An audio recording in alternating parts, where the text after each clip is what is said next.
আসসালামাইকুম রহমতুল্লাহ বরাকাতু। আজকে আমরা তো দেখতেছি আজকে 2 বছর পর্যন্ত ইসরায়েলে ফিলিস্তিনি ও গাজাবাসীকে ধ্বংস করে দিতেছে। মানে আগুন ভাঙ্গাচুরা সব মানে দিয়া একাকার করে ফেলাইতেছে। এই যে মানুষের নিরহ মানুষের হত্যা, কত মানুষের আত্মনাদ, চিৎকার, হাজারি, ছোট বড় শিশু, লক্ষ লক্ষ শিশু মরতেছে, মানুষ মরতেছে, মারা যাইতেছে। কিন্তু সমস্ত মানুষ যেটা পারে নাই, কিন্তু আল্লাহ তাআলা দেখেন আজকে ইসরায়েলে প্রকৃতির আগুনে পোড়াইয়া ধ্বংস করে দিতেছে। আল্লাহর কি নির্মম পরিহাস দেখেন।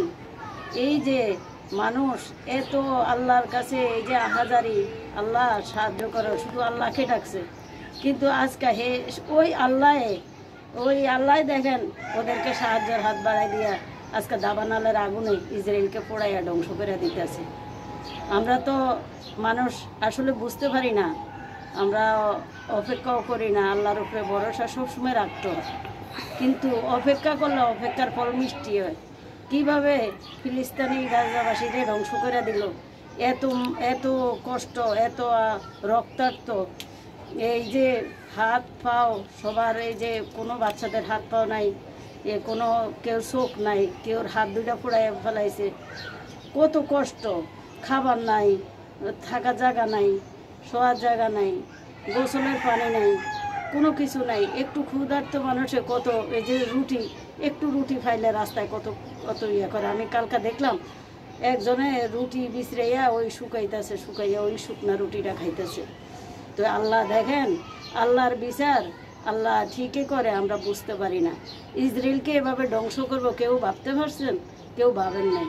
তবে আমরা হতাশ। আল্লাহর কাছে আমরা শুধু একটাই দোয়া করি, আল্লাহ আপনি যা পারেন, আমরা তা পারি না। এভাবে আল্লাহ এই যে মুসলিমদেরকে আল্লাহ রক্ষা করেন, জালিমকে আল্লাহ ধ্বংস করে দেন। সবসময় আল্লাহ জালিমকে ধ্বংস, জালিমের জুলুমের বিচার আল্লাহ একদিন হইলেও করে। তবে আল্লাহ মুসলিমরে সবসময়, মজলুমকে আল্লাহ উদ্ধার করে, এটা সবসময় জানি, এটা সবসময় বিশ্বাস আছে আল্লাহর উপরে। তবে এভাবে এই যে ইসরায়েল ধ্বংস হয়ে দিব, এটা কেউ ভাবতে পারছেন? কোনো দিন কেউ ভাবতে পারে নাই। আর সবাই তো আতঙ্কায় ছিল, কিন্তু দেখেন আজকে ইসরায়েলে এদের সবার কাছে সাহায্য চাইতেছে।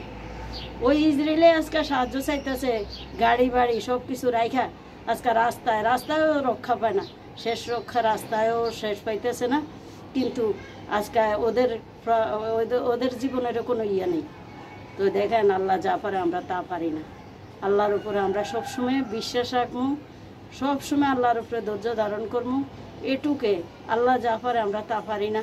আর আল্লাহ পুরা মুসলিম জাতির আল্লাহ রক্ষা করো। আল্লাহ বেদিন যে জালিম, যে জুলুম করে, জুলুমকারীর আল্লাহ সবসময় ধ্বংস করে দেয়। আজকে দেখ আর কালকা দেখ, সবসময় জুলুমের ধ্বংস হয়, কিন্তু আল্লাহ মুসলিমরে উদ্ধার করে। আমি আজকে বলে বিদায় নিলাম। খুদা হাফেজ।